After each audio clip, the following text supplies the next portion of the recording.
ایمان لانے کے بعد میں اے میرے بندو ان سے پرہیز کرنا، اس سے پرہیز کرنا، اس سے پرہیز کرنا، اس سے پرہیز کرنا۔ اللہ جو حکیم ہے، اللہ جو خبیر ہے، اللہ جو علیم ہے، اس حکمت والے نے ساری لسٹ ہمیں قرآن کی شکل میں دے دی، ساری باتیں ہمیں محمد الرسول اللہ صلی اللہ علیہ وسلم کے ذریعے سے ہم تک پہنچا دی ہے۔ وہ لسٹ ہمارے اندر موجود ہے کہ اے مومنو ان تمام سب برائیوں سے بچو گے تمہارا ایمان فائدہ مند ہوگا۔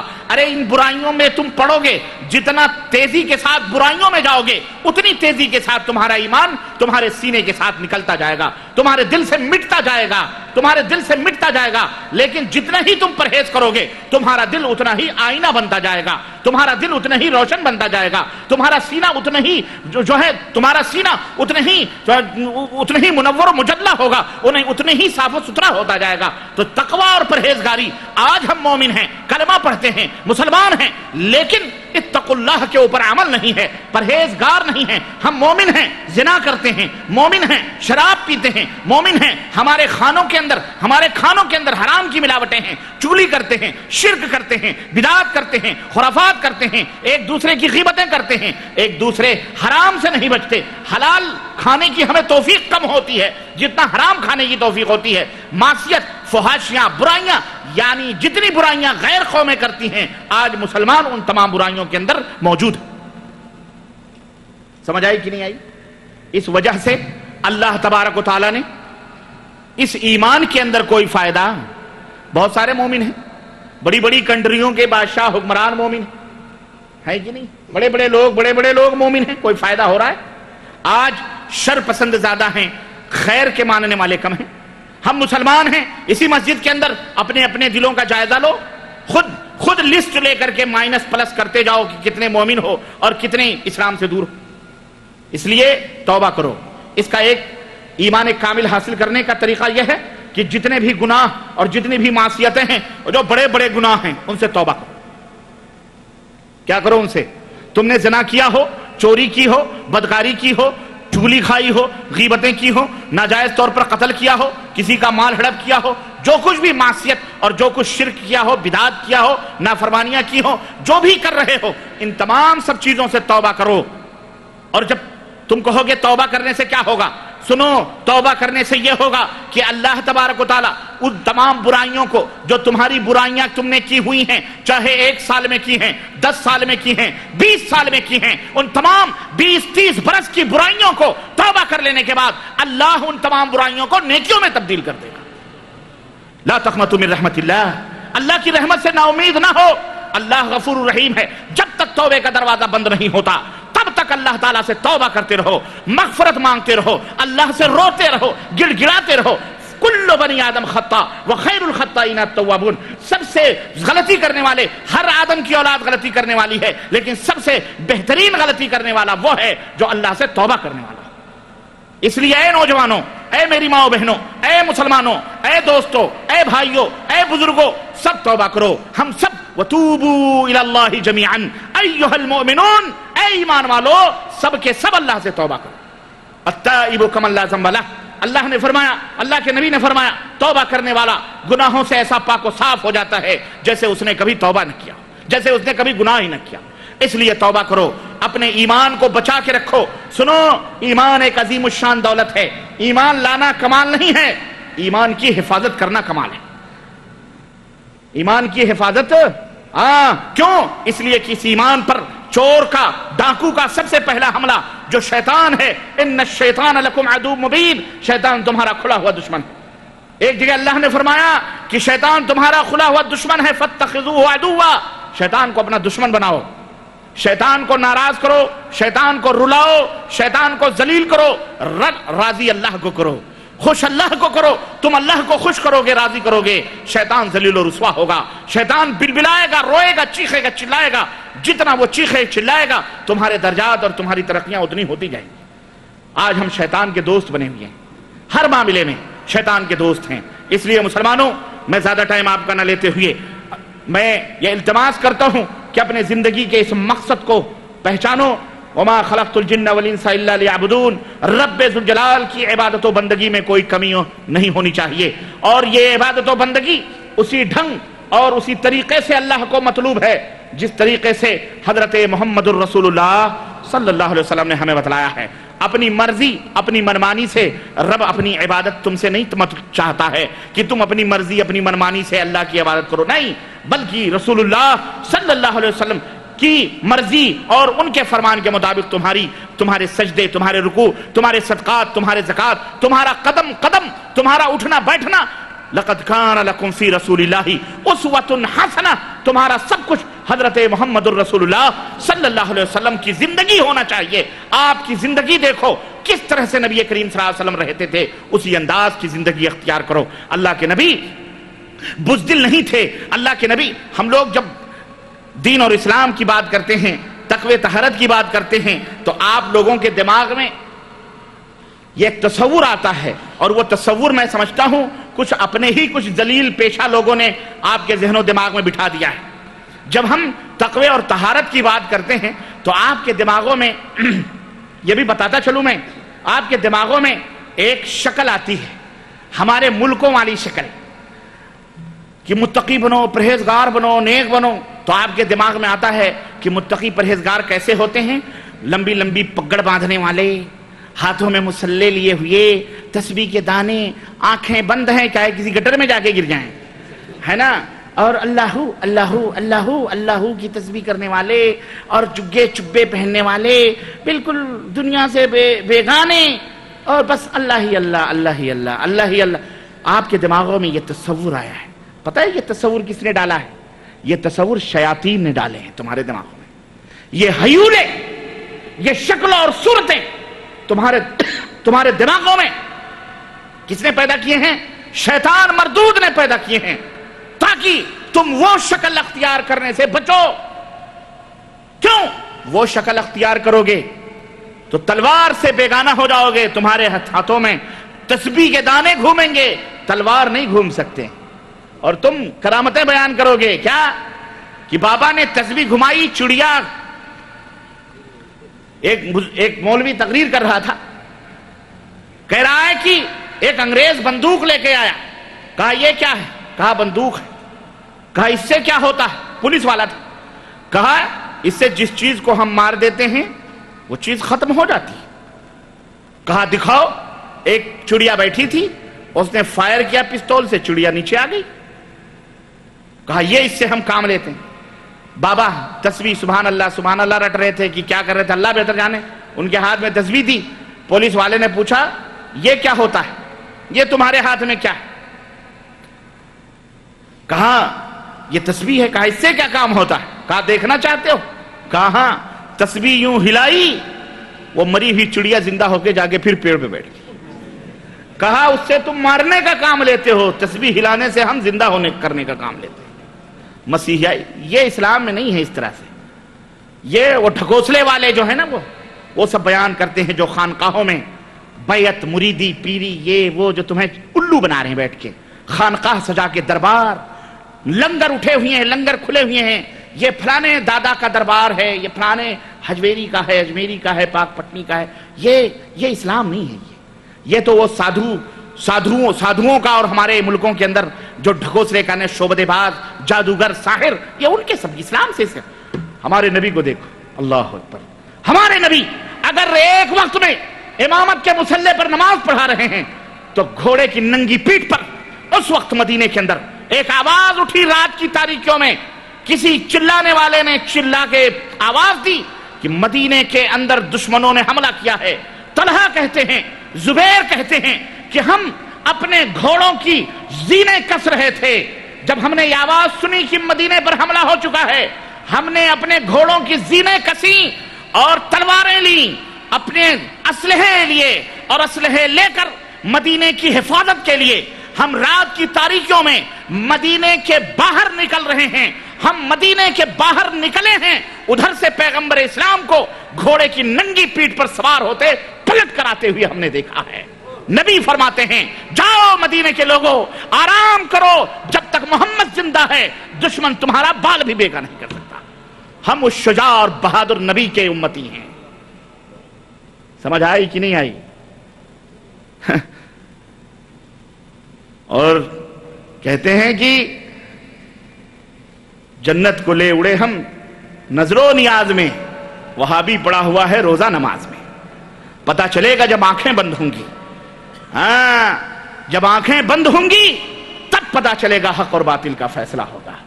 آج اس دنیا کے اندر زردے پلاؤ مرغ مسلم دبا لو جتنا دبانا، الو کا بنا لو جتنا سب کو کرنا ہے. قیامت کے دن پتہ چلے گا جب ہنٹر پڑیں گے کمروں پر تب وہاں حساب کتاب دینا پڑے گا. سمجھ آئی کہ نہیں آئی؟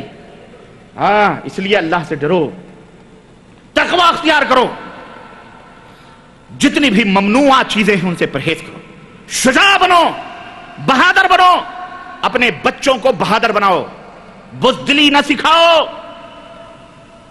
اپنے بچوں کو بزدلی نہ سکھاؤ. مدارس قائم کرو جس کے اندر نشانہ بازیاں سکھائی جاتی ہیں. آج اگر گھوڑے کا زمانہ نہیں ہے، نہ صحیح کار چلانا سکھاؤ، ٹرک چلانا سکھاؤ، سائیکل موٹر سائیکل چلانا سکھاؤ، اسپارٹ کرو اس کے اندر. کل کو موقع آئے گا پتہ نہیں کتنے ٹرک لے کے بھاگنا ہے، ٹینک چلانا ہے، سب کچھ کرنا ہے کہ نہیں؟ یہ تو تمہاری دسترس میں ہے کہ نہیں؟ بڑے آسانی کے ساتھ ہم کہہ دیتے ہیں. صحابہ کرام تلوار چلاتے تھے. اللہ کی قسم میں کہتا ہوں مغلیہ سلطنت کی تلوار اگر آج ہم تم کو اٹھانے کے لیے کہہ دیں یا خود بھی اٹھا نہیں سکتے، چلانا تو بڑی دور کی بات. خود ہی اپنے پیر کاٹ لیں گے، خود ہی ہم اپنے پیر کاٹ لیں گے. ہم کون سی ورزشیں اور ہم کون سی ریاضتیں کر رہے ہیں؟ صبح سے لے کر شام تک ہم تاک دھنا دن نوکری کرتے ہیں، مزدوری کرتے ہیں کمپنیوں فیکٹریوں میں، مدیروں کی جھڑکیاں ڈانٹ کھاتے ہیں یا کفیلوں کے آگے پیچھے جو ہے دم ہلاتے ہوئے ہم چلتے ہیں. تھوڑا سا ٹائم ہم کو ملتا ہے رب کی عبادت و بندگی کا، وہ تنہائیاں بھی ظالموں نے ہم سے چھین کر ٹی وی اور VCR کے حوالے کر دی. جن تنہائیوں میں ہمیں اپنے اعمال کا محاسبہ کرنا تھا، ہمیں اپنے ضمیر کو دیکھنا تھا، آج ہم نے کیا کھویا ہے، کیا پایا ہے، اپنے ایمان کو دیکھنا تھا. وہ راتیں آج ناچنے گانے والے گویے اور یہ فلم دکھانے والے ذلیلوں نے، جن ذلیل پیشہ لوگ، جہنمی لوگ اگر بغیر توبہ کے مر گئے، یہ ان کے حوالے ہم نے کر دیا ہے. میرے عزیزو، باغیرت بنو، شجاع بنو، بہادر بنو، صبح سویرے اٹھنا سیکھو. اللہ ہمیں بھی توفیق دے، آپ کو بھی توفیق عطا فرمائے. ورزشیں کرو اور شجاع بنو، بہادر بنو. اس طرح نہ بنو کہ زمین کے اوپر بوجھ بن جاؤ، کہ زمین دھس جائے، ختم ہو جاؤ. سمجھ رہے ہو کہ نہیں سمجھ رہے ہو؟ تم اس شجاع اور بہادر نبی کی امت کے لوگوں، ہم اس کی تعلیم دیتے ہیں. بہرحال اللہ عز و جل سے دعا ہے کہ اللہ ہمیں اپنا مقصد زندگی سمجھنے کی توفیق عطا فرمائے، اور اللہ ہمیں ان مقاصد کو بروئے کار لانے کی توفیق عطا فرمائے. امر بالمعروف نہی عن المنکر، یہ کرنے کی ہمیں توفیق عطا فرمائے. خواہ ہمارا بیٹا ہو، باپ ہو، بھائی ہو، بیوی ہو، جہاں کہیں بھی ہو. 2 باتیں میں نے چھوڑ دی تھی، وہ 2 باتیں میں بتا کے رخصت ہو رہا ہوں. ایک تو وہ حضرت حسن بصری کی وہ تعلیمات کے بارے میں بتا رہا تھا. وہ کہتے ہیں کہ جب بھی اللہ کی معصیتیں ہوئی ہیں، ہم نے 3 چیزوں میں ان کے علامات کو دیکھا ہے اور اپنے ایمان کو ٹٹولا ہے، اپنے اعمال کو دیکھا ہے کہ کہاں ہم سے غلطی ہوئی ہے. 3 چیزوں میں اس کی نشانیاں ظاہر ہوتی ہیں. نمبر 1، جب تم معصیت کرو گے، گنہگار بنو گے یا کوئی جرم کرو گے تو اس کی علامتیں 3 چیزوں میں نظر آتی ہیں. نمبر 1، تمہاری بیوی میں. کہتے ہیں کہ جب کسی حکم کو بیوی انکار کر دیتی یا اصرار کے بعد بھی نہیں کرتی تو میں اپنے اعمال کو دیکھتا تھا کہ کہیں ایسا تو نہیں کہ آج میں نے اللہ کی کوئی نافرمانی کی ہو، یہ کیوں نہیں مان رہی. بہت جھگڑے کرتے ہو تم، میری بیوی فرما بردار نہیں، میری بیوی حکم نہیں مانتی، وفادار نہیں ہے. لوگوں، ارے تم اللہ کے وفادار بنو، اللہ جانوروں کو تمہارا وفادار بنا دے گا، چہ جائے گی انسانوں کو. ہم وفاداری نہیں کرتے، ہم خود رب کے وفادار نہیں ہیں اور بیوی سے وفاداری کی امید کرتے. تو حضرت حسن بصری کہتے ہیں بیوی نافرمان، اس کے اندر جب نافرمانی کرتی تھی ہم فوراً اپنے اعمال کو ٹٹولتے تھے. نمبر 2، غلاموں کے اندر دیکھ، غلاموں کی نافرمانی. جو غلام ہوتے تھے، یہ نوکر نہیں، امپلائی، جو یہ آج ہم اور آپ نوکری کرتے ہیں یہ مقصود نہیں، یہ ہم غلام نہیں ہیں، معاف کرنا، یہ غلامی بولو، یہ آجر ہیں، ہم اجرت دیتے ہیں تو ہم کام کرتے ہیں. وہ غلام الگ ہوتے تھے. غلام اس کی نافرمانی کو ہم دیکھتے تھے تو ہم اپنے اعمال کا جائزہ لیتے تھے، کہیں ہم نے حرام تو نہیں کیا ہے. اور نمبر 3، اپنی سواریوں کے بگاڑ، جب ہماری سواریاں بگڑتی تھیں تب ہم اپنے اعمال کا جائزہ لیتے تھے کہ کہ کہیں ایسا تو نہیں کہ کہیں کچھ غلط سلط ہوا ہے ہماری کمائی میں، ہمارے کھانے. اور آج بھی اگر ایمان تازہ ہے اور اس طرح کی نافرمانیاں آپ کے سامنے آئیں، جائزہ لو، کہیں نہ کہیں فالٹ ضرور نظر آئے گا، ہمارے اپنے اعمال کے اندر فالٹ نظر آئے گا. سمجھ آئی کہ نہیں آئی؟ تو اللہ تعالیٰ قیامت کے دن اس وقت تک نمبر 2، قیامت تک اس وقت تک تمہارے قدم نہیں اٹھیں گے اپنی جگہ سے جب تک 4 چیزوں کے بارے میں جواب نہ دے لو. عمر کے بارے میں کہ جو تمہیں عمر ملی تھی تم نے کہاں گوائی. نمبر 2 تمہارے مال کے بارے میں، کہاں سے تو نے کمایا، کہاں خرچ کیا. نمبر 3 علم کے بارے میں کہ وہ علم جو تم نے حاصل کیا اس علم پر عمل کتنا کیا. اور علم وہ علم نہیں، علم وہ جو قرآن اور سنت کا علم ہے. سمجھ رہے ہیں نا؟ اللہ تبارک تعالیٰ پوچھے گا کہ وہ علم تم نے کہاں گنوایا، کہاں خرچ کیا ہے. تو یہ چند باتیں تھیں جو ہم نے آپ سے عرض کریں. اللہ عز و جل کہنے اور سننے سے زیادہ ہم سب کو عمل کی توفیق عطا فرمائے. اللہ تعالیٰ ہمارے ایمان کو تر و تازہ رکھے اور ہمیں ہمارے ایمان کو جائز صاف اور ستھرا بنائے، اور شیطان کی تمام علائشوں اور گندگیوں سے اللہ تعالیٰ ہمارے ایمان کو پاک و صاف رکھے. آمین یا رب العالمین. وصلی اللہ علی نبینا محمد وعلی آلہ وصحبہ اجمعین. والسلام علیکم ورحمۃ اللہ وبرکاتہ. جزاک اللہ خیر، احسن جزا. رات ابھی ہم نے حضرت شیخ معراج ربانی حفظ اللہ کو سماعت فرمایا انسان کی تخلیق کے عنوان پر. اللہ رب العالمین سے دعا ہے کہ وہ ہم سب کو ہمارے تخلیق کے مقصد کو سمجھنے اور اس پر عمل کرنے کی توفیق عطا فرمائے. ہم حضرت شیخ کے بے حد شکر گزار ہیں کہ ہماری دعوت پر یہاں ریاض سے تشریف لائے ہیں حضرت شیخ. اللہ رب العالمین حضرت شیخ کی حفاظت فرمائے اور امن و سلامتی کے ساتھ اپنے اہل و عیال کو واپس لوٹائے. آپ سب کے بھی شکر گزار ہیں. حضرات کھڑے ہو رہے ہیں وہ براہ کرم بیٹھے ہیں. ابھی سوال و جواب کی نشست کا آغاز ہونے والا ہے اور جو خواتین بیٹھی ہوئی ہیں اوپر وہ سوال و جواب کی نشست کے بعد واپس چلی جائیں. اپنے پہلے چلی جائیں تو سوال و جواب کیسے سنیں گی بھائی؟ دوسرے کمرے میں چلی جائیں گی تو وہاں آواز آتی ہے. باہر سوال و جواب کی نشست کے بعد جائیں تو بہتر رہے گا. اور مکتب تعاون ادارۃ الجاریات شیخ جمیل جو یہاں کے خطیب اور امام ہیں، انہوں نے اعلان کرایا ہے آپ لوگوں کے لیے کہ کچھ کتابوں کا انتظام اوپر کیا ہے لائبریری میں، وہ یا باہر ہے یہاں پر، تو وہ آپ ضرور اس کو دیکھتے ہوئے جائیں. سوال و جواب کے نشست کا ہم آغاز کرتے ہیں.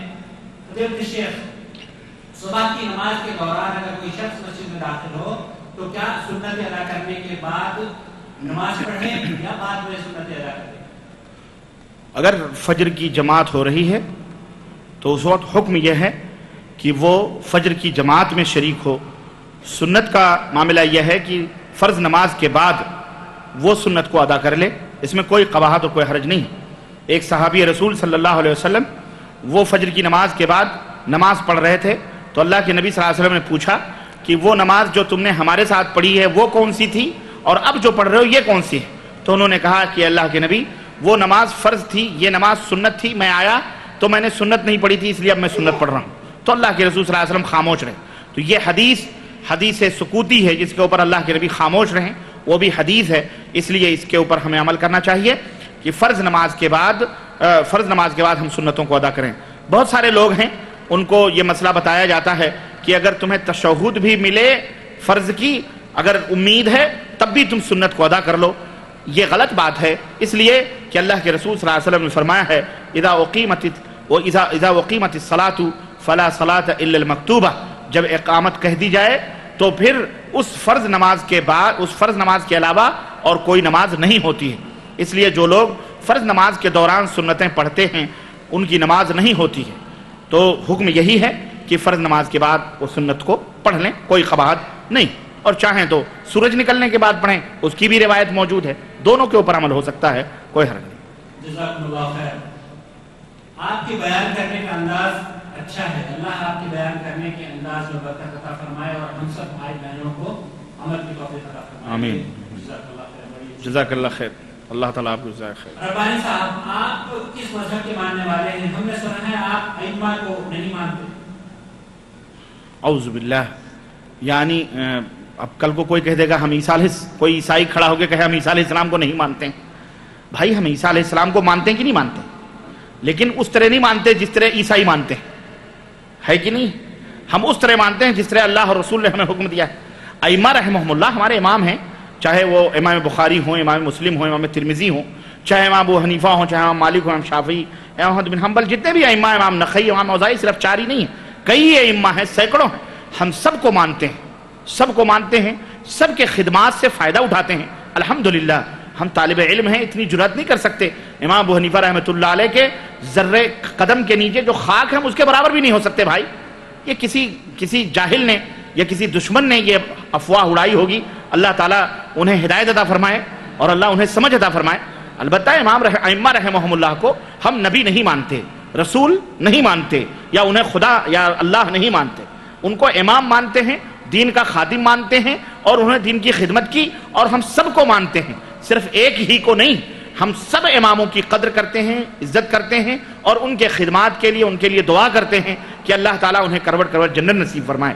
البتہ ہم انہیں تقسیم نہیں کرتے، ہم انہیں مذہبوں کے نام پر تقسیم نہیں کرتے۔ کیوں؟ اس لیے کہ ان ائمہ نے مذہب بنانے کا حکم نہیں دیا ہے، اپنا اپنا مذہب بنانے کا حکم ان ائمہ نے نہیں دیا ہے کہ میرا مذہب بنا لینا، وہ کہے میرا مذہب بنا لینا، وہ کہے نہیں، بلکہ ان سبوں نے کہا ہے کہ حضرت محمد الرسول اللہ صلی اللہ علیہ وسلم نے جو دین چھوڑا ہے اسی دین کے اوپر اٹل رہنا۔ سمجھ آئی کہ نہیں آئی؟ اس لیے ہمارا مذہب وہی ہے جو امام ابو حنیفہ، امام مالک، امام شافعی، امام احمد بن حنبل، امام بخاری، امام نخعی اور دیگر محدثین اور ائمہ کا مذہب ہے، وہی ہمارا مذہب ہے، وہی ہمارا مذہب ہے۔ اب اگر ان کا مذہب غلط تھا، نعوذ باللہ، 1000 بار نعوذ باللہ، تو پھر آپ اپنے ایمان کے بارے میں بتائیں کہ آپ کس مذہب کے اوپر ہیں، ہے کہ نہیں؟ سوال کرنے والے آپ بتائیں آپ کس مذہب پر ہیں۔ ہم تو امام ابو حنیفہ، امام مالک، امام شافعی، ہم سارے ائمہ کے مذہب کو مانتے ہیں، اور انہوں نے جس مذہب کی تعلیم دی ہم اس مذہب پہ ہیں الحمدللہ۔ کوئی ایک بات ہمیں بتا دو جو امام ابو حنیفہ رحمۃ اللہ علیہ، امام شافعی، امام مالک، امام حنبل کے تعلیم کے خلاف، ہرگز۔ وہ قرآن و سنت کو مانتے تھے، ہم بھی قرآن و سنت کو مانتے ہیں۔ انہوں نے یہ نہیں کہا کہ ہمارے نام کا مذہب بناؤ، انہوں نے کہ نہ حنبلی بنو، شافعی، یہ نہیں بتایا، نہ اللہ رب العزت نے فرمایا، نہ رسول نے فرمایا، نہ تابعین نے، نہ صحابہ نے، نہ ائمہ نے۔ پھر ہم کیوں تقسیم کریں ان بیچاروں کو؟ الگ الگ کیوں بتائیں، کیوں بانٹیں ہم؟ اور ان کو بانٹ کر خود اپنی اپنی تھالیاں کیوں الگ کریں؟ ہم ایک تھالی میں بیٹھ کر جہاں انہوں نے کھایا ہم بھی کھائیں۔ اللہ تعالیٰ ہمیں توفیق عطا فرمائے اور امت کی صفوں میں اللہ اتحاد عطا فرمائے، آمین یا رب العالمین۔ آمین یا رب العالمین۔ ربانی صاحب، میری والدہ نے تعویذ بھیجا ہے، میں کیا کروں، اسے پہنوں یا نہ پہنوں؟ تعویذ اور گنڈے کا جہاں تک مسئلہ ہے، اللہ کے رسول صلی اللہ علیہ وسلم کی حدیث صراحتاً ان باتوں کے اوپر دلیل ہے، چاہے وہ تعویذ اور گنڈا کسی جادوگر نے لکھا ہو، یا کسی مولوی نے لکھا ہو، کسی پیر نے لکھا ہو، یا کسی عالم نے لکھا ہو، کسی نے بھی لکھا ہو، وہ قرآن کا ہو یا غیر قرآن کا ہو، تعویذ اگر وہ ہے، تعویذ جو ہمارے ہاں مشہور ہے، تعویذ اور گنڈے اور پلیتے، اگر یہ تعویذ ہے اور اسے باندھا یا لٹکایا جاتا ہے تو اللہ کے رسول صلی اللہ علیہ وسلم نے فرمایا کہ من تعلق بشیء فقد اشرک، جس نے کوئی بھی چیز لٹکائی اور ظاہر ہے کہ وہ اسی لیے تاکہ اس کے اندر شفا ہے یا کچھ ہے، تو وہ مشرک ہو جاتا ہے، اس نے شرک کیا، چاہے وہ دھاگا ہو، چاہے وہ رسی ہو، چاہے وہ کالا دھاگا ہو یا لال دھاگا ہو، یا قبر کا ہو یا مزار کا ہو یا پیر کا ہو، کسی کا بھی وہ۔ اسی طرح اللہ کے رسول صلی اللہ علیہ وسلم نے فرمایا کہ من تعلق بشیء فقد اکل الیہ، جو کسی چیز کو لٹکا لیتا ہے وہ اسی کے حوالے کر دیا جاتا ہے، یعنی اللہ عز و جل کی ضمانت پھر ختم ہو جاتی ہے، وہ اسی کے حوالے ہو جاتا ہے۔ اس لیے یہ تعویذ اور گنڈے اور یہ پلیتے یہ سراسر یہ حرام ہیں، بعض حالتوں بعض چیزیں حرام ہیں اور بعض چیزیں شرک ہیں، اگر وہ شرکیہ کلمات ہیں۔ اگر وہ قرآن کی آیتیں بھی ہیں تو میرے عزیز ظاہر ہے اسے باندھو گے تو جس طرح عقلی طور پر سوچو، قرآن کی کسی ایک آیت کا یا قرآن کو حمام باتھ روم میں لے جانا حرام ہے، اسی طرح کسی آیت کو بھی لے جانا حرام ہے۔ وہ باندھ کر کے کہیں بھی وہ قرآن کو حمام میں باتھ روم میں لے جاتے ہو اور پھر اسی سے اور بہت ساری خرابیاں اس میں ہیں۔ اس لیے عقلی طور پر بھی اور شرعی طور پر دونوں طریقے سے یہ ممنوع ہے، اس لیے یہ تمام سب چیزیں نہیں کرنی چاہیے۔ اب آپ اگر یہ کہیں کہ جی فلاں قرآن کے اندر وہ فلاں حضرت نے تعویذ بنائی ہے کہ یہ کر لو، اور وہ نقشے بنے ہوئے ہیں اور گنتیوں کے نقشے فلاں کے، یہ اتنے بڑے بڑے عالم ہیں، یہ حکیم الامت ہیں، یہ فلاں، تو کیا یہ غلط ہیں؟ اب وہ دنیا ہو غلط ہو، اللہ اور اس کے رسول کی تعلیم کے خلاف اگر ہے تو میرے بھائی وہ آسمان پر مسلح بچھا کے اڑ رہا ہو، ہم اسے صحیح ماننے کے لیے تیار بولو نہیں. سیدھی سی بات ہے.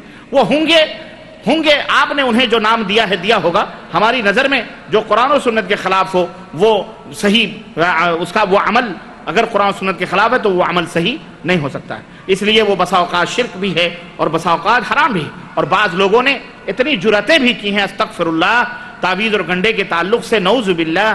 یہاں تک بعض مولویوں نے اپنی اپنی کتابوں میں اعمال قرآنی کے نام سے کتابیں لکھی اور اعمال شیطانی بھر دی. ایک مولوی نے لکھا اس کے اندر کہ اگر کسی عورت کو حیض بند ہو گیا، حیض آنا بند نہ ہوتا ہو تو وما محمد الا رسول قد خلت من قبلہ الرسل افئن مات او قتل انقلبتم علی اعقابکم. یہ آیت کریمہ 3 کاغذوں پر پرچیوں پر لکھے اور ایک پرچی اپنے گلے میں لٹکا لے اور ایک پرچی اپنے قمیض کے دامن میں لٹکا لے اور ایک پرچی اتنے لمبے دھاگے میں باندھے کہ ناف کے نیچے لٹکے، اس کا حیض کا خون بند ہو جائے گا. اعوذ باللہ. یہ کون سی حکمت ہے؟ یہ قرآن اسی لیے آیا تھا کہ اسے پھاڑ پھاڑ کر تعویذ اور گنڈے بناؤ. ارے یہ قرآن وہ تعلیم ہے جس نے دنیا کے اندر حکمرانی سکھلائی ہے. غلاموں حکمرانی سکھلائی ہے اس قرآن نے، غلامی نہیں سکھائی ہے. اس لیے اللہ سے توبہ کرو اور ایسے لوگوں سے برات کا اظہار کرو، صحیح طور پر مومن اور مسلمان ہو. جزاک اللہ خیر. جزاکم اللہ خیر. نماز کی زبان سے نیت کا کیا حکم ہے؟ نماز ہی نہیں، زکوٰۃ بھی فرض ہے ہمارے اوپر کہ نہیں فرض ہے؟ بھائی مالک نصاب ہے تو زکوٰۃ فرض ہے کہ نہیں فرض؟ تو زکوٰۃ کی نیت کیسے کرتے ہیں؟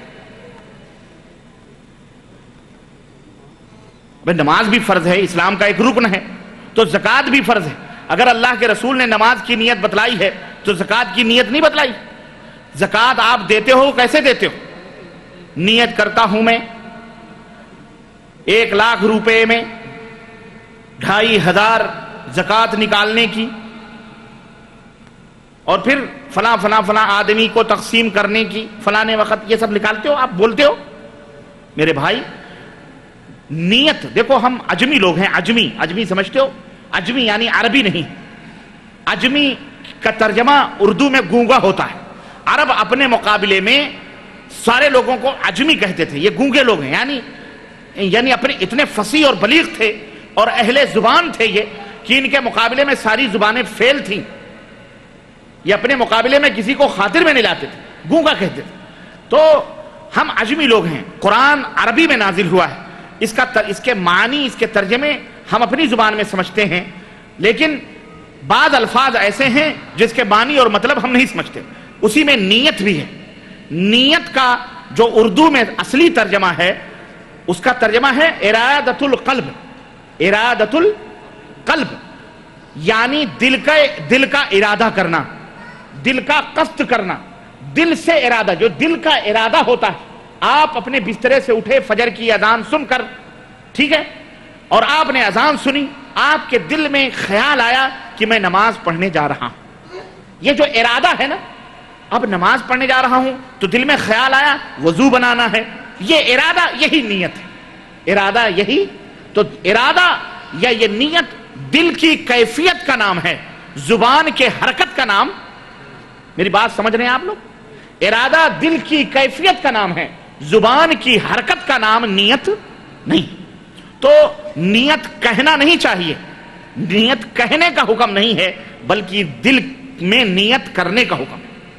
تو نیت کے بغیر کوئی عمل صحیح نہیں ہے. انما الاعمال بالنیات، نیت کے بغیر کوئی عمل صحیح نہیں ہے.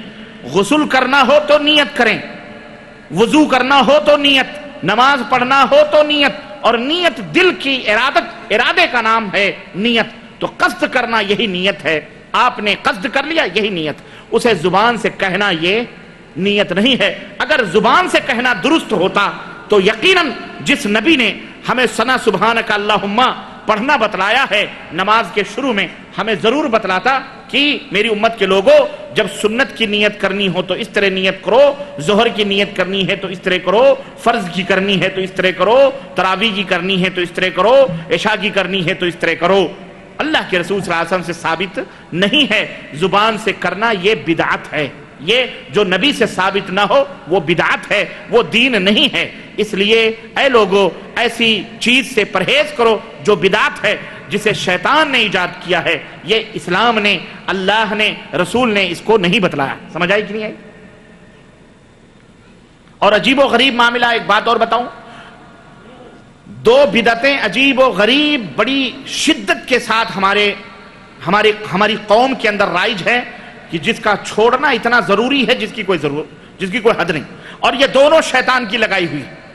ایک اب عجیب و غریب نماز جیسی اہم عبادت جو توحید کے بعد ہمارے اوپر ہے، شیطان نے اس کو برباد کرنے کا مکمل اسکیم بنا کر طریقہ بتلا کے رکھا ہوا ہے۔ کیا؟ شروع کرو تو بدعت سے۔ کیا؟ آدمی آتا ہے تو سب سے پہلے کیا کرتا ہے؟ یہ ہاتھ لے جاتا ہے، کان پر پکڑتا ہے، بعض لوگ یہ کرتے ہیں، بعض لوگ یہاں چھواتے ہیں، یا انگوٹھا یا کانوں سے لگاتے ہیں، حالانکہ یہ بھی غلط ہے۔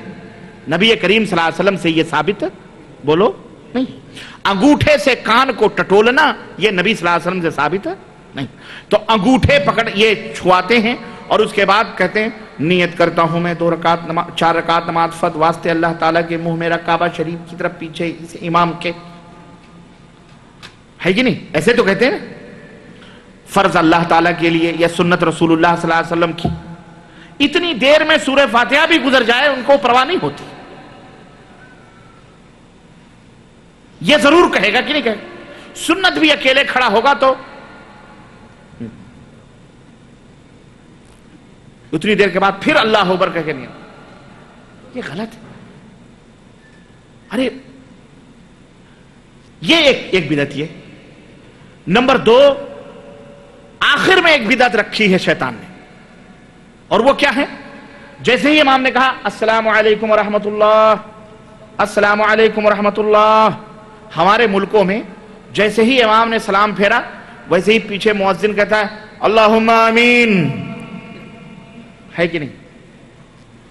تھوڑی دیر کے بعد پتہ نہیں پھر برحمتک یا ارحم الراحمین، صاحب چلو جمعے کی، ایسے ہی ہوتا ہے کہ نہیں ہوتا؟ دعا مانگتے ہیں ہمارے لوگ، آپ سب ہم ہی ہیں، ہماری قوم ہے، ہمارے لوگ ہیں، ہماری برادری ہے، سب کچھ ہم مسلمان ہیں، ایک برادری ہے، دعا بھی ہم مانگتے ہیں۔ امام دنیا ہم در و دیوار تک رہے ہوتے ہیں، ہم ادھر دیکھ رہے ہیں، ادھر دیکھ رہے ہیں، ادھر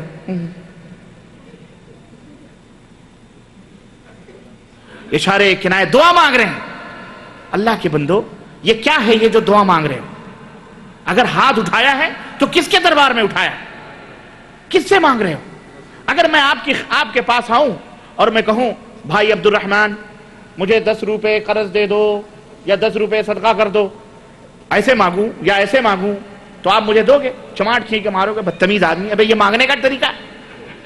منہ ادھر کیوں کر رہا ہے، ادھر کیوں کر رہا ہے، ادھر ادھر کیوں دیکھ رہا ہے، ادھر کھجلا رہا ہے، ادھر کھجلا رہا ہے، سلیقے سے مانگ۔ لیکن اگر میں آپ کے پاس آؤں، میں کہوں بھائی عبد الرحمن میں بڑا غریب ہوں، مسکین ہوں، عاجز ہوں، اللہ آپ کے بچوں کو سلامت رکھے، دعا دوں آپ کو، مجھے 10 روپے دے دو، تو آپ کا دل نہ بھی چاہے گا تو 10 روپے نہ صحیح جتنا بھی ہوگا 5 روپے نکال کے دو گے کہ نہیں دو گے؟ یہ عجز اور انکساری اور مسکینیت اللہ کے دربار میں۔ لیکن آج بھی یہاں بھی دعا لوگ مانگتے ہیں، ہماری قوم، ہمارے ملکوں کے لوگ اللہ کی قسم ہے ادھر ادھر دیکھتے ہیں، ان کو وہ دعا سلیقے سے نہیں مانگتے۔ بتاؤ ایسی دعا قبول ہوگی؟ تو یہ ایک بدعت شروع میں، اور جیسے ہی نماز اہم ختم ہوئی ویسے ہی بدعت وہ شروع ہے۔ بعض مسجدوں میں تو تھوڑی دیر کے بعد پھر امام صاحب اس میں الفاتحہ بھی ہوتی ہے آج کل، اور اس کے بعد ان اللہ وملائکتہ یصلون علی النبی یا ایھا الذین آمنوا صلوا علیہ وسلموا تسلیما اللہم صل علی، ہے نہیں؟ آج کل رائج ہے کہ نہیں رائج ہمارے ملکوں میں؟ ہندوستان ہو، پاکستان ہو، بنگلہ دیش ہو، یہ بدعت ہے۔ سنت کیا ہے اللہ کے رسول صلی اللہ علیہ وسلم کی؟ نہ آپ کو فرصت ہے نہ مولوی کو فرصت ہے، اور مولوی بتائے تو اس کا جہنم کیسے بھرے گا؟ اس لیے سنتیں ڈھونڈو۔ اللہ کے رسول صلی اللہ علیہ وسلم سلام پھیرنے کے بعد کیا کرتے تھے؟ حدیث میں آتا ہے کہ اللہ کے رسول صلی اللہ علیہ وسلم جب سلام پھیرتے تو اپنا چہرے مبارک مقتدیوں کی طرف کرتے تھے، سارے مقتدیوں کی طرف، اور اس کے بعد میں اللہ کے رسول صلی اللہ علیہ وسلم اللہ اکبر کہتے تھے، اور اس کے بعد استغفر اللہ استغفر اللہ استغفر اللہ 3 دفعہ۔ اس کے بعد حضرت معاذ کہتے ہیں کہ اے معاذ اللہ اکبر، سنو اپنے شاگرد اللہ کے نبی کیسے سکھاتے تھے دعا. ہاتھ پکڑا, کہا یا معاذ انی احبک فی اللہ, اے معاذ میں تم سے اللہ کے لیے محبت کرتا ہوں. کون کہہ رہا ہے یہ؟ نبی کریم صلی اللہ علیہ وسلم. تو حضرت معاذ کہتے ہیں وَأَنَا أُحِبُّكَ یا رسول اللہ, میں بھی آپ سے محبت کرتا ہوں اللہ کے رسول. تو آپ نے فرمایا انا اعلمک کلمات, میں تجھے چند کلمات سکھاتا ہوں, اگر تو یہ کلمات پڑھے تو تیرے گناہ زبدۃ البحر, سمندر کے جھاگ کے برابر ہی کیوں نہ ہو, اللہ اسے معاف کر دے. اور وہ دعا کیا ہے؟ رب اعنی علی ذکرک و شکرک و حسن عبادتی. اس کو پڑھا کرو. اسی طرح دوسری دعا کیا ہے؟ رب اعنی علی ذکرک و شکرک و حسن عبادتک. اللہم لا, دوسری دعا اللہم لا مانع لما اعطیت ولا معطی لما منعت لا ينفع ذا الجد منک الجد. اللہم انت السلام منک السلام تبارکت یا ذا الجلال والاکرام لا حول ولا قوة الا باللہ لا الہ الا اللہ وحدہ لا شریک لہ لہ الملک و لہ الحمد وہو علی کل شیء قدیر. اس کے بعد 33 دفعہ سبحان اللہ, 33 دفعہ الحمدللہ, 33 دفعہ اللہ اکبر, اور ایک دفعہ لا الہ الا اللہ وحدہ لا شریک لہ لہ الملک و لہ الحمد وہو علی کل شیء قدیر. اس کے بعد آیت الکرسی. اس کے بعد اللہ کے رسول صلی اللہ علیہ وسلم نے فرمایا ہر نماز کے بعد جو بندہ آیت الکرسی پڑھتا ہے وہ اس کے اور موت کے درمیان, اس کے اور جنت کے درمیان صرف موت حائل ہے, بس وہ مرے گا جنت میں جائے گا. اتنی بڑی فضیلتیں شیطان نے چھڑوا کر اللہم آمین اور الفاتحہ پہ ٹھونک دی, نہ جس کا ثبوت ہے نہ کوئی دلیل ہے. تو شروع کرو تو بھی بدعت سے, اور جب نماز ختم ہو تو بھی گند سے. شروع میں بھی غلاظت لگا دی, اور یہ پانی گلاس کا ہے, اگر یہاں گو لگا ہو اوپر بھی گو لگا ہو, پیے گا کوئی؟ بولو. تو ایسا ہی ہے, نماز گند جا رہی ہے شروع میں بھی اور آخر میں بھی پنچ کر کے شیطان. مت پڑھو ایسی نماز. ہاں نماز سیکھو, نماز بولو پڑھنا سیکھو. جیسے ٹیلرنگ سیکھتے ہو, انجینئرنگ سیکھتے ہو, ڈاکٹری سیکھتے ہو, اور دنیا بھر کی تعلیمات سیکھ کر کے یہاں آئے ہو, ڈرائیونگ سیکھتے ہو, ایسے ہی نماز سیکھو. نماز دیکھی دیکھا مت پڑھو, نماز سیکھو. اور نماز کیسے سیکھو گے؟ حضرت اور کس سے سیکھو گے؟ حضرت نبی کریم صلی اللہ علیہ وسلم سے. اور ان کے نام کی کتاب ہے نماز نبوی, بڑی اہم کتاب ہے, مدلل ہے, مختصر ہے, بڑی پیاری. اس سے نماز سیکھو گے. یا کتاب الصلاح, بہت ساری حدیثوں میں نماز سیکھو. مولویوں کے فتوے اور مولویوں کے مسئلے مسائل پہ عمل الا یہ کہ قرآن و سنت کے مطابق بس. نبی صلی اللہ علیہ وسلم. جزاک اللہ خیر. جزاکم اللہ خیر. چونکہ بھی 15-20 منٹ باقی ہیں تو شیخ سے درخواست ہے کہ اختصار سے. بالکل بالکل انشاءاللہ انشاءاللہ. جزاکم اللہ خیر. ایک بہن کا سوال ہے, وہ یہ پوچھنا چاہتی ہے کہ کیا عورتیں اس جگہ پر جا سکتی ہیں جہاں نبی کریم صلی اللہ علیہ وسلم مدفون ہیں, اور اس جگہ کو روضہ اقدس کہنا چاہیے یا قبر رسول؟ اللہ, روضہ اقدس یہ ہماری عجمی زبان میں کہا جاتا ہے, سمجھ رہے ہیں. البتہ احادیث میں صحابہ کرام قبر النبی یا قبر الرسول ہی کہا کرتے تھے. رسول اللہ صلی اللہ علیہ وسلم کی قبر یا نبی صلی اللہ علیہ وسلم کی قبر.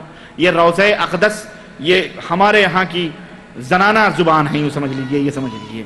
روضہ اور فلانا اور فلانا, وہ روضہ کچھ نہیں. نبی صلی اللہ علیہ وسلم کی قبر مبارک, قبر کہہ لو بس کافی. نمبر 2, عورتوں کے لیے قبروں کی زیارت کرنے سے اللہ کے رسول صلی اللہ علیہ وسلم منع فرمائے, لیکن بعض اہل علم نے یہ کہا بہت زیادہ نہیں کرنا چاہیے. نبی صلی اللہ علیہ وسلم کی قبر کی زیارت کے لیے کوئی حرج نہیں ہے, جا سکتی ہیں اور وہاں جا کر کے نبی صلی اللہ علیہ وسلم سے سلام کریں, کوئی حرج نہیں ہے. جزاکم اللہ خیر. اگر کوئی کہے کہ ہمارا سلام نبی کو پہنچا دیں, معذرت کے ساتھ سوال موضوع سے الگ ہے. کوئی بات نہیں, یہ کہنا کہ سلام ہمارا نبی تک پہنچا دو, میں سمجھتا ہوں کہ وہ اس آدمی کو نبی کریم صلی اللہ علیہ وسلم کی اس بات کا پتہ نہیں ہے, اسی وجہ سے وہ یہ بات کہتا ہے. سنو, نبی کریم صلی اللہ علیہ وسلم کو پہنچانے کا کوئی وہی نہیں ہے. اللہ کے رسول صلی اللہ علیہ وسلم نے فرمایا کہ اللہ تعالیٰ نے میرے درود و سلام کے لیے فرشتے مقرر فرمائے ہیں, اور وہ فرشتے پوری دنیا میں گشت کرتے ہیں. جہاں کہیں بھی میرے اوپر تم درود پڑھتے ہو وہ فرشتے مجھ تک پہنچا دیتے ہیں, تو فرشتے پہنچائیں, اس سے بڑھ کے بات اور کیا ہو سکتی ہے آپ کے درود کو, کہ اللہ کے رسول صلی اللہ علیہ وسلم کے نوکر, اللہ کے رسول صلی اللہ علیہ وسلم کی خدمت کے لیے اللہ تعالیٰ نے فرشتوں کو نوکر رکھا ہوا ہے, وہ پہنچا رہے ہیں. یہ کہنا کہ میرا درود جا کے نبی تک پہنچا دینا یہ حماقت ہے، جہالت ہے اور غلط ہے، ایسا نہیں کہنا چاہیے، بلکہ ہمیں اپنے نبی کے اوپر بھروسہ رکھنا چاہیے کہ ہمارے نبی نے فرمایا ہے درود تم پڑھو گے پہنچائیں گے فرشتے مجھ تک. ٹھیک ہے؟ بہنوں سے درخواست ہے کہ اپنے بچوں کو ذرا سنبھال لیں جو جالیوں پر لٹکے ہوئے ہیں، خطرہ ہے کہیں نیچے نہ گر جائیں.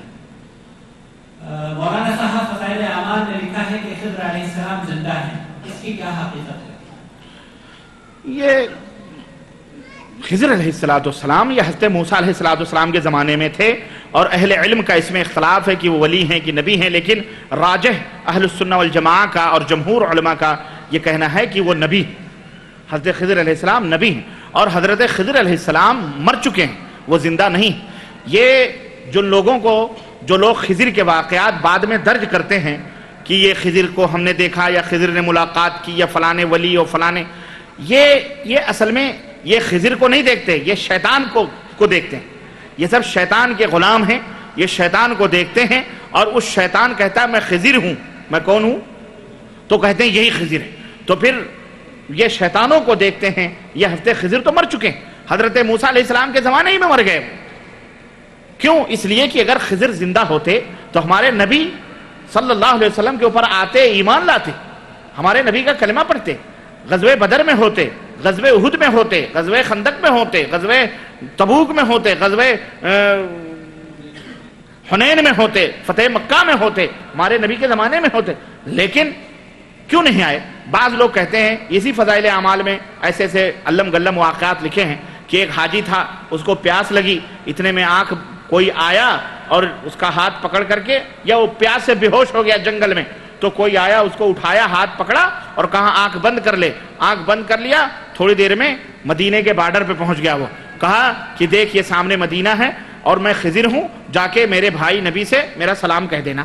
واہ ماشاءاللہ، کیا شرم آ رہی تھی خضر علیہ السلام کو. یہ خضر نہیں تھا، یہ شیطان لعین علیہ لعنت اللہ علیہ تھا. یہ کون تھا؟ اور اس بیچارے حاجی کا ایمان بگاڑنے کے لیے آیا تھا. تو اس کا ایمان بگاڑا تو سارے اچھے شیخ الحدیثوں کے بھی ایمان بگڑ گئے. اس دور کے اپنے آپ کو مفتی محدث کہلانے والے، ان کے بھی ایمان بگڑ گئے اور بگڑتے جا رہے ہیں، اور ٹولیوں کے بگڑ رہے ہیں. چنانچہ باب الرحمہ پہ آج بھی بعض لوگ کھڑے ہو کر سلام کرتے ہیں. اور سلام کیوں کرتے ہیں معلوم ہے؟ سلام کرتے ہیں خضر کو ڈھونڈتے ہیں. آپ تعجب کریں گے کیسے ڈھونڈتے ہیں خضر کو. آپ سے مصافحہ کریں گے تو اس انگلی سے آپ کا انگوٹھا دبائیں گے، اور جب دبائیں تو سمجھ لو کہ یہ ضرور خطرناک آدمی. کیوں دباتے کیوں ہیں؟ کہ پوچھو کہ یہ کیوں دبا رہے ہو بھائی انگوٹھا؟ کہتے ہیں خضر علیہ السلام کو ڈھونڈ رہے ہیں. کیوں؟ اس لیے. تو یہ انگوٹھا کیوں دباتے ہو؟ کہتے ہو خضر کی نشانی. کہتے ہیں خضر کی نشانی یہ ہے کہ ان کے انگوٹھے کی ہڈی نہیں، تو دباتے ہیں کہ ہڈی ہے کہ نہیں. اور اقبال نے اسی لیے کہا تھا، اللہ اکبر، اللہ تعالیٰ اقبال کے اوپر رحم فرمائے، اور اللہ اقبال کی غلطیوں کو اللہ معاف فرمائے، اور اللہ انہیں جنت میں جگہ دے. شاعر مشرق علامہ اقبال جو پیدا مغرب میں ہوا، جس نے تعلیم مغرب میں حاصل کی، یورپ میں، لیکن فکر اس نے اسلامی ہمیں تھی. آج اس کی تعلیم کو یورپ اور امریکہ ترجمہ کر کے خود عمل کر کے الٹا ہم کو پیٹ رہے ہیں. اور آج اس کی قوم اردو جاننے والی، اگر کسی سے کہو علامہ اقبال کا کوئی شعر یاد ہے تو پتہ ہی نہیں، یا کسی شعر کا مطلب پوچھو تو پتہ ہی نہیں. انہیں فلمی گانے ضرور یاد ہیں، انہیں ڈسکو ڈینسر اور پتہ نہیں کون کون سے گانے، لتا کے اور پتہ نہیں حیا کے، پتہ نہیں کس کے، سب کے معلوم ہیں. لیکن علامہ اقبال کا ایک شعر ان بچوں کو یاد. اپنے بچوں کو علامہ اقبال کی شاعری سکھلاؤ، اپنے بچوں کو دیوان یاد کرواؤ اقبال کے. سمجھ رہے ہو کہ نہیں سمجھ رہے ہو؟ ہاں، وہ شاعری سکھلاؤ اپنے بچوں کو، تاکہ ان کے اندر ہمت اور جرأت اور شجاعت پیدا ہو. تو اقبال نے کہا تھا کہ تقلید کی روش سے بہتر ہے خودکشی. تقلید کی روش سے بہتر ہے خودکشی، رستہ بھی چھوڑ خضر کا سودا بھی چھوڑ دے. رستہ بھی ڈھونڈ. اپنی قوم کو تعلیم دیتے ہوئے علامہ اقبال کیا کہتے ہیں کہ تقلید کی روش سے تو بہتر ہے خودکشی. یہ جو تم تقلید کر رہے ہو ملاؤں کے پیچھے، فلانے امام ڈھکانے امام، اس روش سے جا کے گلا دبا کے چلو بھر پانی میں ڈوب کے مر جاؤ. یہ روش صحیح نہیں ہے. تقلید کی روش سے تو بہتر ہے خودکشی، رستہ بھی ڈھونڈو اور خضر کا سودا بھی چھوڑ دے. کوئی بھٹک جاتا ہے جب ہی خضر آتے ہیں پکارنے کے لیے. غزوہ بدر ہوا خضر نہ آئے, نبی کریم کے دندان مبارک شہید ہوئے خضر نہ آئے, اور ان کے پیر و مرشدوں کو جو مرتے ہیں اور کہیں پیاسے مر رہے ہیں, کہیں بھٹک گئے, تو خضر آ کے ان کو مدینہ مکہ پہنچاتے ہیں. استغفر اللہ, سب بکواس ہے. یہ بدعقیدگی اور توہم پرستی اور شیطان پرستی کی دلیلیں ہیں. اللہ اس دلدل سے اس امت کو نکالے. جو ابھی تک اس جاہلیت میں پھنسے ہوئے ہیں وہ امریکہ اور یورپ سے کیا مقابلہ کریں گے؟ خاک. جو قوم آسمان پر کمندیں ڈال چکی ہے اس سے یہ خضر ڈھونڈنے والے مقابلہ کریں گے. انہیں تو شیطان اس فوج میں نظر آئے گا خضر کی شکل میں, تو کہیں گے ارے باپ بھاگو, خضر تو امریکہ کی طرف بیٹھے ہوئے ہیں, چھوڑو چلو چلو امریکہ کی طرف. ہے کہ نہیں ہے؟ اور ہوا ہے جناب, ہوا ہے یہ واقعہ. خیر تاریخ میں نہیں پلٹنا چاہ رہا, یہ ہندوستان میں ہوا ہے, میں بتاتا لیکن وقت نہیں ہے. چلیے. جزاک اللہ خیر. محمد اسلم انصاری صاحب پوچھتے ہیں کہ نبی کریم صلی اللہ علیہ وسلم کے صدقہ طفیل میں دعا مانگنے کا کیا حکم ہے, کیا جائز ہے؟ نہیں, یہ بدعات ہیں, اس سے بچنا چاہیے. اللہ کے رسول صلی اللہ علیہ وسلم کے صدقہ و طفیل میں, نواسہ رسول کے صدقہ قسم علی اور حسنین اہل بیت کے یہ تمام سب خرافات ہیں. اللہ کے رسول صلی اللہ علیہ وسلم سے نہ ثابت ہیں, نہ صحابہ کرام رضوان اللہ علیہم اجمعین نے اس کے اوپر عمل کیا ہے. اس لیے ان تمام سب چیزوں سے بچنا چاہیے, بدعات اور خرافات ہیں. جزاک اللہ خیر. اگر آپ صلی اللہ علیہ وسلم کو دنیا میں پیدا کرنا مقصود نہ ہوتا تو اللہ پاک دنیا کو نہ پیدا فرماتا, کیا یہ درست ہے؟ واہ, یہ سراسر جھوٹ ہے, کیونکہ اللہ تعالیٰ نے قرآن کریم میں فرمایا وَمَا خَلَقْتُ الْجِنَّ وَالْإِنسَ إِلَّا لِيَعْبُدُونَ. ابھی میں نے کہا اللہ تعالیٰ نے فرمایا میں نے انسان اور جنات کو اپنی عبادت کے لیے پیدا کیا ہے. یہ نہیں فرمایا کہ میں نے محمد الرسول اللہ صلی اللہ علیہ وسلم کے لیے پیدا کیا ہے. وہ کہہ رہے ہیں کہ تھوڑا سا آپ قاعدے سے بڑھ جائیں کیوں ان کو میں نظر نہیں آ رہا. پیچھے سے بھائی نے اشارہ کیا ہے, تو کہہ رہے ہیں کہ اللہ نے فرمایا ہم نے تمہیں اپنی عبادت کے لیے پیدا کیا. اللہ نے قرآن میں یہ نہیں فرمایا کہ میں نے محمد الرسول اللہ صلی اللہ علیہ وسلم کے لیے پیدا کیا ہے. اسی طرح اللہ کے رسول صلی اللہ علیہ وسلم کی بھی کوئی صحیح حدیث نہیں موجود ہے جس میں اللہ کے نبی نے فرمایا ہو کہ اگر اللہ مجھے نہ پیدا کرتا تو پوری دنیا کو نہ پیدا کرتا. ایک روایت بیان کی جاتی ہے لولاک لما خلقت الافلاک والارضین, اے نبی اگر آپ نہ ہوتے تو زمین و آسمان ہم پیدا نہ کرتے. یہ روایت سراسر جھوٹی ہے, یہ روایت سراسر جھوٹی ہے, باطل ہے, گڑھی ہوئی ہے, جوتے کی نوک پر ہے. یہ ہمارے نبی کا فرمان نہیں. یاد سمجھ آئی کہ نہیں آئی؟ اب اتنی ڈیرنگ سے میں اس لیے بول رہا ہوں تاکہ تمہیں یقین ہو جائے, ورنہ پلپلے رہو گے تو دوسرا کوئی جبے کبے والا آئے گا, یہ شیخ الحدیث نے اپنی کتاب میں لکھا ہے, ربانی وہ اماموں کو مانتے ہی نہیں, اس کی بات مانتے ہو, وہ تو جھوٹا ہے, بزرگوں کو گالیاں دیتا ہے, یہ دیکھو ہمارے حضرت نے لکھا ہے. کہہ دو بکواس مت کرو, اللہ رسول کی عزت ہمارے دلوں میں ہے بھائی. ہم اتنے بڑے گستاخ نہیں ہیں کہ اللہ کے نبی کے کلام کو کہیں جوتے کی نوک پہ, نعوذ باللہ. سمجھ رہے ہو کہ نہیں سمجھ رہے ہو؟ یہ بڑے کانفیڈنس, بڑے وثوق اور بڑے یقین کے ساتھ جب کوئی بات آتی ہے تب کہتے ہیں کہ یہ جھوٹ ہے اور یہ جوتے کی نوک پر ہے. سمجھ آئی کہ نہیں آئی؟ یہ روایت صحیح. جزاکم اللہ خیر. وہ کون سے عالم دین ہیں جنہوں نے کہا ہے کہ جنت میں جانے والے صرف 4 قبیلے کے لوگ ہوں گے؟ ایک تو عالم الغیب والشہادہ اللہ ہے, سب سے بڑا عالم ہے کہ نہیں, جس نے کہا 4 قبیلے کے لوگ جائیں گے. من یطع اللہ والرسول فاولئک مع الذین انعم اللہ علیہم من النبیین والصدیقین والشہداء والصالحین وحسن اولئک رفیقا. ترجمہ, اللہ کی جو اطاعت کرے گا, جو رسول کی اطاعت کرے گا, اللہ انہیں ان کے ساتھ قیامت کے دن رکھے گا جن کے اوپر اللہ نے اپنا انعام کیا ہے. اور وہ کون لوگ ہیں؟ نبی ہیں, صدیقین ہیں, شہداء ہیں, صالحین ہیں. یہ 4 کیٹیگری ہے جو جنت میں جائے گی, یہ اللہ کا فرمان ہے. اب اگر کوئی مولوی کہتا ہے کہ جنت میں صرف 4 کیٹیگری کے لوگ جائیں گے, اس میں شیخ ہیں, سید ہیں اور مغل ہیں اور پٹھان ہیں, یہ 4 ہیں. یہ 4 ہیں. یہ ہمارے ہندوستان کے مولوی ہیں جو شیخ صاحب ہیں, اتفاق سے ہمارے عاقل بھائی کے قریبی ہیں, ان کے بستی کے دیوبند ہی کے ہیں یا کہاں کے ہیں واللہ. ایک عالم ہیں, انہوں نے انصاب پر ایک کتاب لکھی ہے, نہیں وہاں کے نہیں ہے, وہاں کے پڑھے ہوئے ہیں. اب وہ نام ہے دماغ میں لیکن میں لینا نہیں چاہتا. بہرحال ایک آپ اشارہ سمجھ گئے آپ.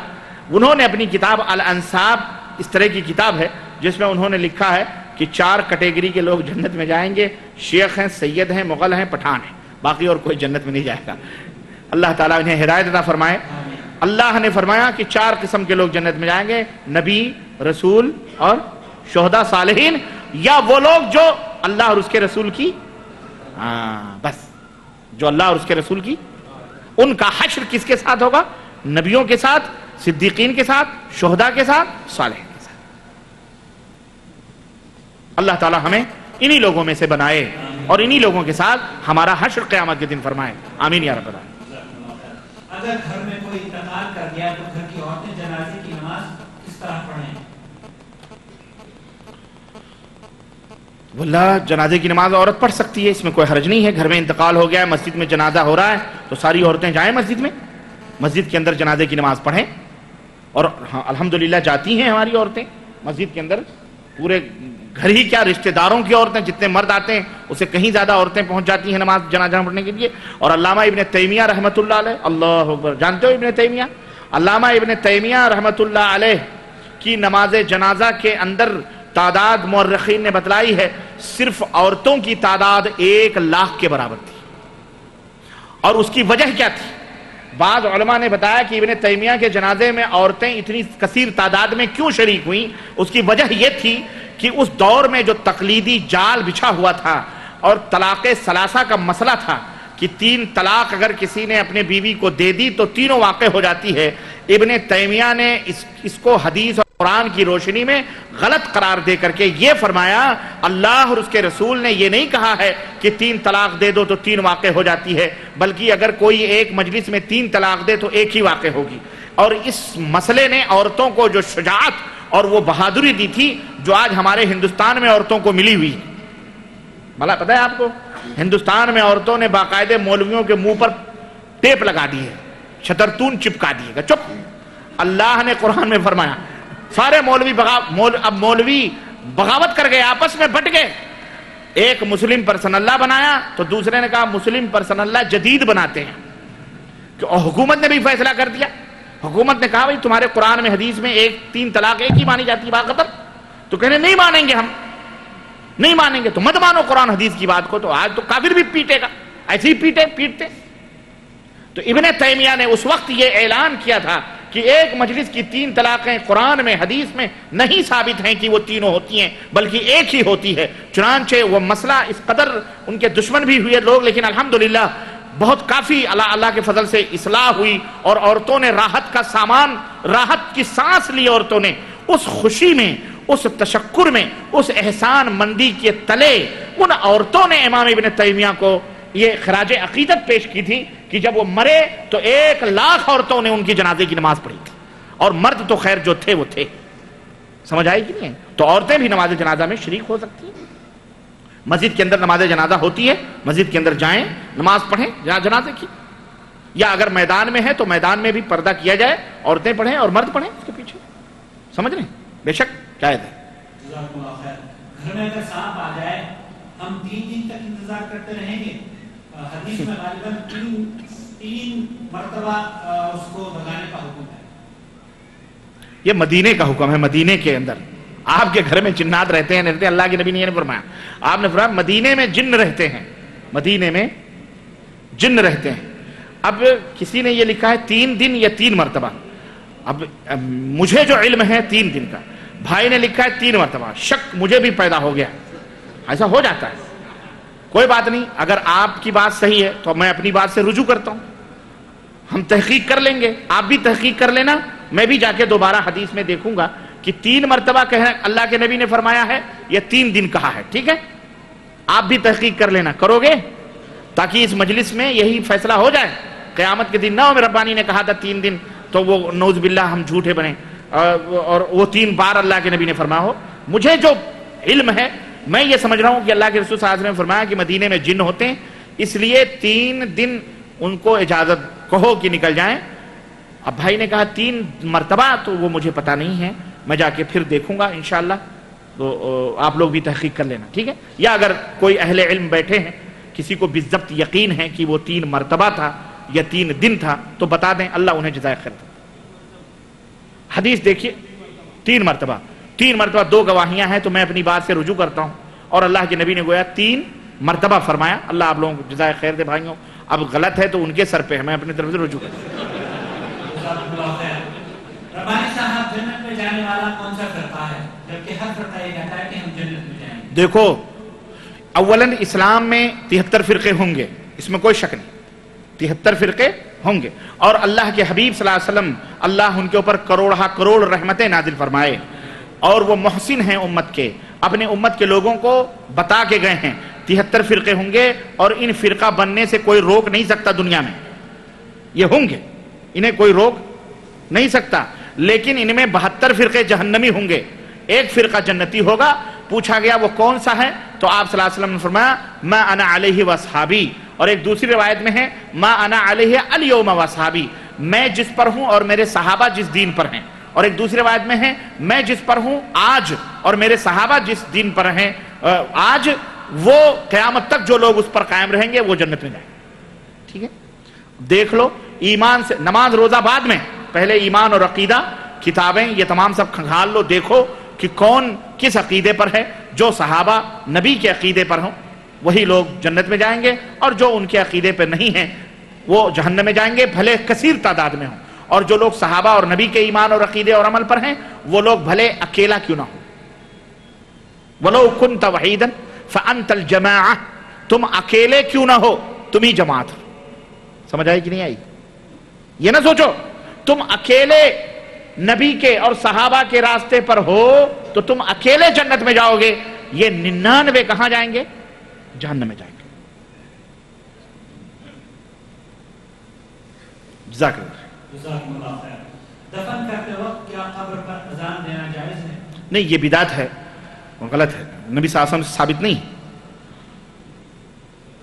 عصر کی نماز کے بعد طواف کی 2 رکعات کا پڑھنا کیا جائز ہے؟ جائز ہے، اس لیے کہ نماز 2 طرح کی ہوتی ہے، ایک تو حکم ہے ہمارے اوپر فرض ہے وہ ہم پڑھتے ہیں، ہے نا، یا نبی صلی اللہ علیہ وسلم نے سنت بتلائی، ایک نماز وہ ہوتی ہے جو کسی سبب سے ہمارے اوپر لازم ہوتی ہے، ہمارے لیے وہ لازم نہیں ہے لیکن وہ کسی سبب سے ہمارے اوپر آئی ہے۔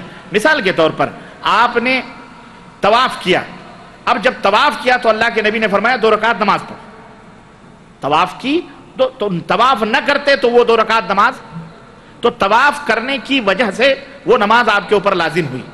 ایسے ہی جب آپ مسجد میں آئیں تو 2 رکعت نماز پڑھے بغیر مسجد میں نہ بیٹھیں، یہ اللہ کے نبی کا حکم ہے۔ اگر آپ عصر بعد بھی مسجد میں آئیں تو اہل علم کہتے ہیں چونکہ آپ عصر بعد بھی مسجد میں آئے ہیں اور بیٹھنا چاہتے ہیں تو 2 رکعت پڑھے بغیر نہ پڑھو، حالانکہ منع ہے، لیکن مسجد میں آنا سبب ہے، اس سبب سے آپ کے لیے ضروری ہے، اگر نہ آتے تو آپ کے اوپر پڑھنا۔ ایسے ہی فجر بعد کا بھی حکم ہے، تو کچھ مخصوص حالات ہیں جو آپ کے لیے وہ وقت آتے ہیں، وہ چیز آپ کے اوپر لازم ہوتی ہے، اگر وہ حالات نہ آئے تو آپ بری ہیں۔ ٹھیک ہے، جزاک اللہ خیر۔ کیا وضو کرتے وقت سر کا مسح کرنے کے بعد انگوٹھوں کو چومنا چاہیے؟ سر کے مسح کرنے میں انگوٹھوں کو چومنے سے کیا مطلب ہے یار؟ غلط ہے، یہ تمام سب خرافات ہے۔ جی، تزمین کی طرف سے ایک اعلان ہے کہ ہر جمعے کی شب عشاء کی نماز کے بعد اسی مسجد میں درس ہوتا ہے اردو میں، آپ سب سے درخواست ہے کہ اس میں ضرور تشریف لایا کریں۔ سوال یہ ہے شیخ کہ مرد اور عورت کی نماز میں فرق کو حدیث کی روشنی میں واضح فرما دیں۔ مرد اور عورت کے حرکات اور سکنات، رکوع، سجود، دعا کوئی فرق نہیں، ٹھیک ہے، صرف لباس میں فرق ہے کہ مرد بغیر ٹوپی بغیر سر ڈھکے بھی نماز پڑھ سکتا ہے لیکن عورت بغیر سر ڈھکے نماز نہیں پڑھ سکتی، مرد بنیان پہن کے بھی نماز پڑھ سکتا ہے مگر عورت بغیر پردہ کیے ہوئے، یہاں تک کہ بعض اہل علم نے کہا ہے کہ نماز پڑھتے وقت صرف چہرہ اور ہتھیلی نظر آنی چاہیے، پیر بھی نہیں دکھنے چاہیے، یہاں تک کہ ساکس پہن لے، بعض اہل علم نے لکھا ہے، اور بعض لوگ کہتے ہیں کہ ساکس نہ بھی پہنے تو بھی نماز اس کی ہو جائے گی، البتہ اس کے کپڑے اتنے لمبے ہوں کہ وہ ایڑیاں ڈھک جائیں، المہم تو کوئی ضروری نہیں ہے، وہ نماز ہو جائے گی، یہی فرق ہے۔ اور مردوں کے لیے ٹخنے کے اوپر کپڑا ہونا چاہیے، عورتوں کا ٹخنے کے نیچے ایڑیاں ڈھکنی چاہیے، مردوں کا ٹخنے کے اوپر کپڑا ہونا چاہیے، یہی چند فرق ہیں، بقیہ نماز میں کہ کوئی فرق مرد اور عورت کے اندر نہیں ہے، اور جو لوگ فرق کرتے ہیں اللہ انہیں ہدایت عطا فرمائے، ان کے پاس نبی کریم صلی اللہ علیہ وسلم کی کوئی بھی صحیح روایت موجود نہیں ہے۔ کنفرم ہے. جزاک اللہ خیر. جی اگر کوئی خاوند کسی چھوٹی موٹی بات پر بیوی کو گالیاں نکالے اور وہ شادی کرنے کو بولے تو اس پر بیوی کیا کرے؟ اسلام کیا کہتا ہے؟ دیکھو، کوئی شوہر اگر اپنے بیوی پہ ظلم کرتا ہے تو بیوی کو چاہیے کہ وہ صبر کرے. یقیناً اللہ تعالیٰ کے ہاں وہ شوہر قیامت کے دن پکڑا جائے گا، کیونکہ اس نے اپنے بیوی کے اوپر ظلم کیا ہے. کیونکہ وہ بیوی ہے، وہ ہماری نوکرانی نہیں، تمہاری نوکرانی نہیں. شادی ہوئی ہے نہ کہ تمہاری نوکرانی بن کے آئی ہے، اس لیے اسے گالی نکالنا، گلوچ بکنا یہ حرام ہے. اور قیامت کے دن اس کا اجر، اس کا مواخذہ، اس کی گرفت انشاءاللہ ہوگی اگر وہ معافی تلافی بیوی نے معاف نہیں کیا. تو ایک تو یہ ہے. نمبر 2، اگر وہ یہ کہتا میں دوسری شادی کروں گا تو بہرحال اس کے لیے حلال ہے، آپ کو کیا تکلیف ہے؟ اگر وہ دوسری شادی کی بات کر رہا ہے تو کرنے دو اس کو. جاؤ بھائی، ہم کون ہوتے ہیں اللہ اور